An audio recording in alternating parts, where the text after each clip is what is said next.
चरण के तल कर श्रमण भगवान महावीर स्वामी जी के चरणों में कोटि से वंदन। एक अवतारी चर्चा चक्रवर्ती भीष्म प्रतिज्ञाधारी अखंड बाल ब्रह्मचारी आचार्य सम्राट पूज्य श्री जयमल जी महाराज साहब के चरणों में कोटि से वंदन।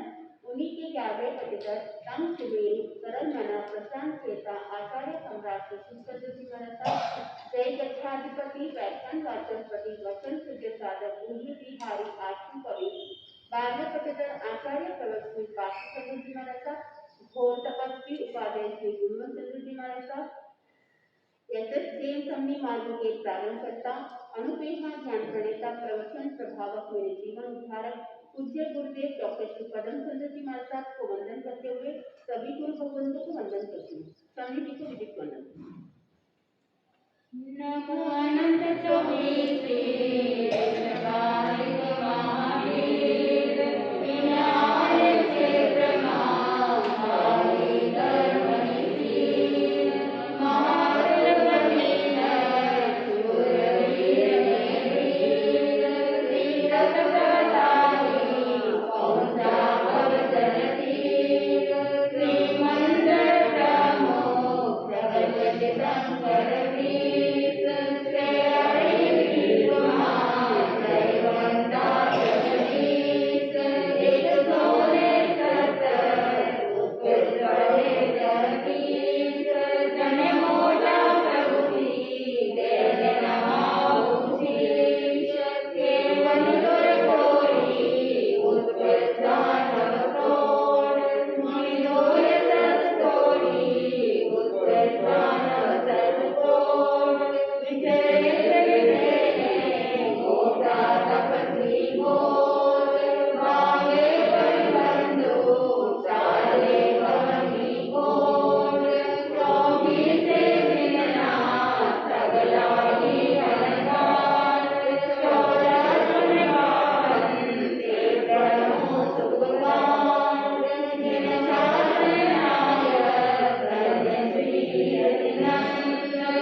धर्म की आदि करने वाले आदिनाथ भगवान इस अवसर काल के प्रथम तीर्थंकर बंधुओं टोटल एक काल के अंदर 20 कोटि सागरों को बताया गया है।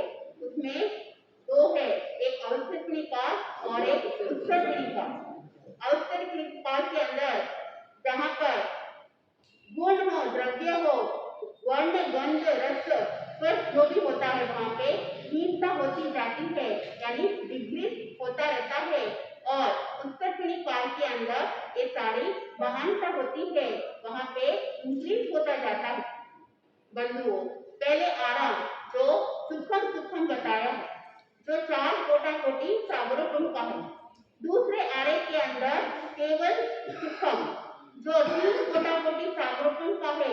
ये 3 दोनों आरा समाप्त होने के बाद जो तीसरा आरा है वहाँ पर सुखम और दुखम, जहाँ पे सुख तो बहुत होता है लेकिन दुख बहुत कम होता है, जो 2 कोटि सागरों बताए।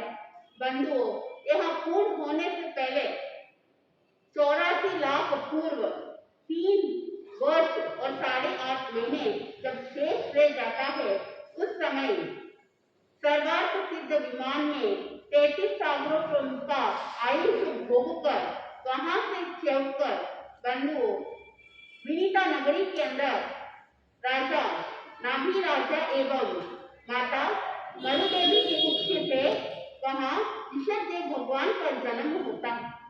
बंधुओं श्री ऋषभदेव भगवान जो असीम मसी कृषि सिखाने वाले इस 3 आरे के अंदर युगलिक होते हैं, जहाँ पर वृक्ष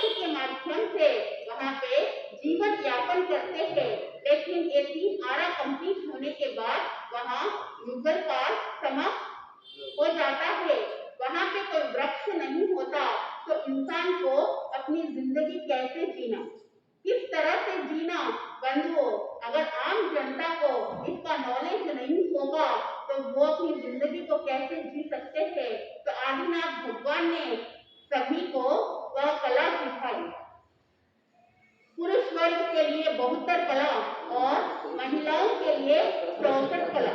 किस तरह से भोजन पकाया जाता है, अनेक कला उन्होंने बताई। बंधु, इनके टोटल 99 पुत्र थे और 2 पुत्रियां। 99 पुत्र के अंदर आपको सुनने को मिलेगा कि 98 पुत्र है वहां पर दीक्षा अंगीकार किए। इसके पीछे कारण क्या था? भरत चक्रवर्ती जो चक्रवर्ती बनना चाहते थे, वहां पर चक्रवर्ती बनने के लिए वो प्रयत्न कर रहे थे, उसके कारण से उनको दीक्षा अंगीकार करना पड़ा। बंधुओं, चक्रवर्ती बनने के लिए कहा जाता है कि वहां पे 6 खंड के अधिपति बनना पड़ता है। बंधुओं, वहां पे पूर्व यात्रा करने के लिए जाते हैं, उसके पूर्व में जो भी भावी चक्रवर्ती बनने वाले होते हैं तो उनके वहां पर रत्न उत्पन्न होता है। कहा जाता है कि उस समय भरत को 3 बधाई मिलती है। सबसे पहले सेवक के द्वारा वहां बधाई मिलती है कि रत्न की प्राप्ति हुई, और दूसरी बधाई संदेश मिलता है वहां पर ऋषभदेव भगवान को केवल प्राप्त हुआ, और तीसरी बधाई संदेश है महल के अंदर पुत्र रत्न की प्राप्ति हुई। तो इन तीन बधाइयों को सुनने के बाद बंधुओं, जिन्होंने जो बधाई संदेश दी उनको पुरस्कार दिया और उनको वहां से विदा किया। इधर भरत चक्रवर्ती ने पहले जो केवल ज्ञान को प्राप्त किया है वहां उसका महोत्सव मनाते हैं, फिर उसके बाद पुत्र जन्म का महोत्सव मनाते हैं। बंधुओं, ऐसा क्योंकि पुत्र जन्म तो ये तो संसार के अंदर रीत चलती ही रहती है, वहां पे वंश की अभिवृद्धि होती है, वहां पे संसार अभिवृद्धि होती है। बंधुओं, इतने सब कुछ हो गया, लेकिन इस जीव को अभी तक क्या मिला? कुछ नहीं मिला। एक तो शिष्य को भौतिक सुख होता है, तो इसके अंदर आत्मा के लिए कुछ नहीं होता। और जो चक्र रत्न प्राप्त हुआ है बंधुओं, वहां पर भी जब इस चक्र के अंदर डूब जाता है तो वह साधक उस आसक्ति के कारण से इस संसार के चक्र के अंदर परिभ्रमण करता है। जो केवल ज्ञान प्राप्त हुआ है वहां पर आत्म कल्याण के लिए होता है। जो साधक तक आगे बढ़ते हुए इस संसार के चक्र से मुक्त हो सकता है।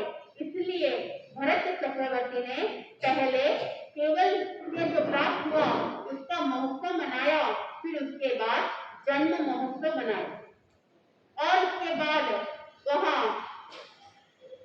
जहाँ पे चक्र उत्पन्न हुआ था वहां जाते थे और वहां पर पूजा करते थे।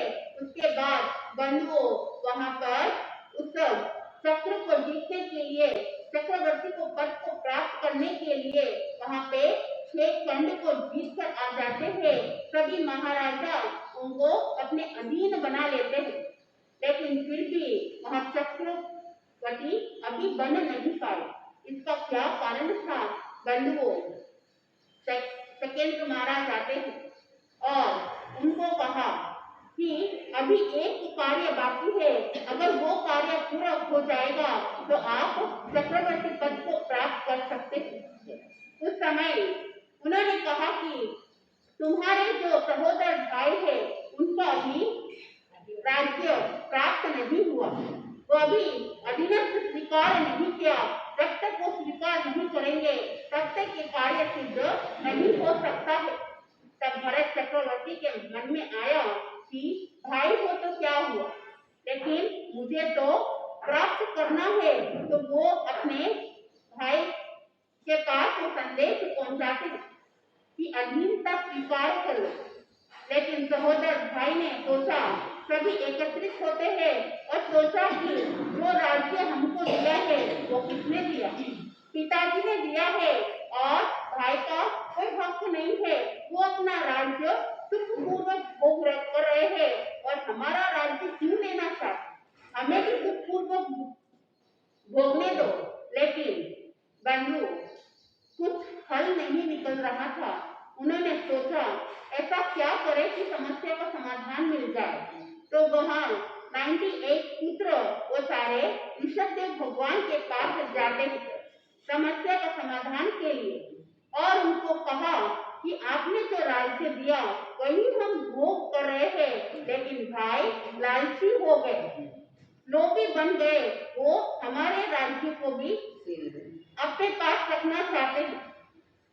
तब ऋषभदेव भगवान ने उनको उद्बोधन देते हुए कहा, तुम्हें कौन सा राज्य चाहिए? ऐसा राज्य जो टेम्पररी हो या ऐसा राज्य जो परमानेंट हो? बंधु वहां सभी ने कहा कि हमको ऐसा राज्य चाहिए जो परमानेंट हो, जो कोई छीन नहीं सकता। लेकिन ऋषभदेव भगवान ने कहा ये जो राज्य है, ये जो भौतिक सुख है, ये तो कोई भी छीन सकता है। जितना ज्यादा आपके पास धनमान होगा, वहाँ पे हर एक व्यक्ति के अंदर इच्छा होगी कि मैं इसे ग्रहण करूं। लेकिन तुम ऐसा राज्य को स्वीकार करो जहाँ पे छीनने की जरूरत नहीं पड़ेगी और एक बार उसको प्राप्त कर लोगे, कोई भी उसको ले भी नहीं सकता। बंधु क्या आप भी ऐसा राज्य प्राप्त करना चाहते हैं? चाहते तो हो, लेकिन अभी उस आसक्ति से बाहर नहीं आए। वह ऋषभदेव उन 98 पुत्र को 98 पुत्र को यही कहा कि तुम ऐसे राज्यों को स्वीकार करो, किसी के अधीनता होने की जरूरत नहीं पड़ेगी। तब वहां भाइयों ने कहा कि ऐसा कौन सा राज्य? ऋषभदेव भगवान ने कहा मोक्ष राज्य को प्राप्त कर लो, उससे बड़ा सुख और कुछ हो ही नहीं सकता है। और वो सारे भाई ऋषभदेव भगवान के पास शिक्षित हो जाते हैं उस मोक्ष राज्य को प्राप्त करने के लिए। इधर भरत अब ने देखा कि बाहुबली के पास संदेश पहुंचाते हैं। अब वहां बाहुबली के पास संदेश तो भिजवा दिया, लेकिन उन्होंने कहा मैं 98 भाई की तरह नहीं हूं कि सारे राज्य को त्याग कर मैं भोगूं।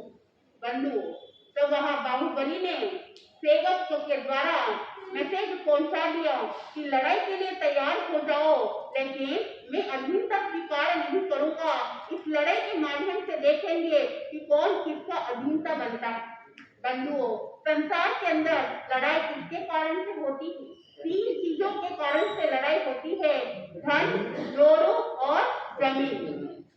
बंधु संदेश तो भरत के पास मिल गए और वहां पे दोनों लड़ाई युद्ध प्रारंभ हो जाता है और वह युद्ध लंबे समय तक चलता है। दोनों के बीच में कोई निर्णय नहीं निकलता है।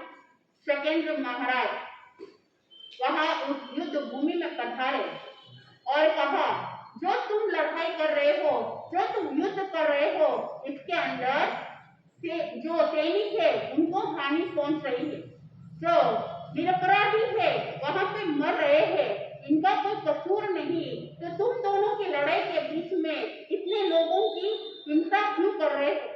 वहां पे पाप है बंधुओं, वहां पे हिंसा हो रही है, इतने सारे जीवों की मृत्यु हो रही है। अगर लड़ना हो तो आपस में कोई द्वंद्व लड़ाई करो बंधुओं, यानी आपस में भिड़ना। तो वहां पर शकेंद्र महाराज की बात सुनकर दोनों भाई स्वीकार कर लेते हैं और वहां पे द्वंद्व लड़ाई चालू करते हैं। बंधुओं 5 प्रकार के युद्ध करते हैं। एक दृष्टि युद्ध, दूसरा दंड युद्ध, तीसरा वाग युद्ध, चौथा मल्ल युद्ध और 5वां मुष्टि युद्ध। इन सब के अंदर जीत बाहुबली की होती है क्योंकि बाहुबली शक्तिशाली थे। अब वहां पर जब मुष्टि युद्ध होता है उस समय भरत बाहुबली के ऊपर प्रहार करते हैं। वहां बाहुबली जमीन के नीचे वहां घुटने तक दब जाते हैं। और जब बाहुबली ने प्रहार किया तब भरत गर्दन तक जमीन में धस गए। बंधु वहां चलता रहा। भरत को गुस्सा आ गया। वो क्रोधित हो गया कि जब तक ये अभी तक स्वीकार नहीं करेंगे मैं छेद खंड का अधिपति नहीं बन सकता हूँ। वहां पर उस गुस्से के कारण से अब जो चक्र था उस चक्र का प्रयोग करते हैं और बाहुबली को लक्ष्य बनाते हैं। जो उनका जो देवादित्य चक्र होता है वहां पे एक नियम होता है, जो एक समान गोत्र वाले होते हैं उनको कोई नुकसान नहीं पहुंचा। और वह चक्र परिक्रमा करते हुए 3 बार वापस भरत के पास आ जाता है। अब वहां पर जैसे ही वो शब्द भरत ने यूज किया था कि जो मेरा शत्रु है, इस शत्रु के ऊपर वहां चक्र का प्रहार होना चाहिए। बाहुबली ने जैसे ही ये शब्द सुने कि ये मेरा शत्रु है और ये चक्र का प्रहार होना, तो बाहुबली के मन में भी वो क्रोध उत्पन्न हो जाता है। और उस गुस्से के मारे से वहां पर अपनी मुष्टि को ऊपर उठाते हैं भरत को मारने के लिए। बलेंद्र और चमरेंद्र देव ने देखा ये भाई भाई के बीच में अनर्थ हो जाएगा, मुझे रोकना पड़ेगा। और जैसे ही उन्होंने बाहुबली का हाथ पकड़ लिया और कहा हे तो तुम्हारा ही भाई, क्यों अनर्थ कर रहे हो। वहां बाहुबली ने सोचा अब मैं मुष्टि को तो नीचे नहीं ला सकता हूँ। उन्होंने अपना जो संकल्प लिया था उस संकल्प के अंदर परिवर्तन कर लेते हैं और भाव श्रेणी आगे बढ़ते हुए भावों के अंदर परिवर्तन किया गया और उसी मुष्टि से उन्होंने पंच लोच कर लिया। बंधु वहां लोच करके संयम की ओर अग्रसर हो जाते हैं, आगे बढ़ जाते हैं। इधर भरत, क्योंकि देव ने पहले ही कह दिया था बाहुबली को कि तुम लड़ाई करोगे कोई मतलब नहीं, तो भरत चक्रवर्ती होते हैं उनका जीत कल्प होता है, वो चक्रवर्ती बनते ही हैं। बंधु वहां आके भरत चक्रवर्ती बन जाते हैं। इधर 98 पुत्र भी दीक्षित हो जाते हैं और इधर बाहुबली भी दीक्षित हो गए। अब भरत के चक्रवर्ती बन गए, लेकिन कहीं ऐसे उल्लेख भी मिलता है कि जब बाहुबली संयम के मार्ग पर आगे बढ़ जाते हैं तो उनका मन खिन्न हो गया कि देखो मैंने अपने भाइयों को ही अपने राज्य से बाहर निकाल दिया और उनके मन के अंदर वो विलापात था, वो मन के अंदर दुख था, वो रो रहे थे। बंधुओं मन के अंदर आसक्ति की भावना आई कि इतना सब कुछ मेरे पास रहते हुए भी मैंने ऐसा क्यों कर दिया। एक बार भरत ऋषभदेव भगवान के समुद्रण में जाते हैं, वहां पर सभी को वंदन करते हैं और मन के अंदर भाव तो था कि यहाँ पर देखो जो समुद्रण में प्रवचन सुनने के लिए आते हैं वहां पर प्रवचन को सुनते हैं, व्रत भी अनुष्ठान करते हैं, लेकिन मैं जो हूँ वहां पर कुछ नहीं कर सकता हूँ।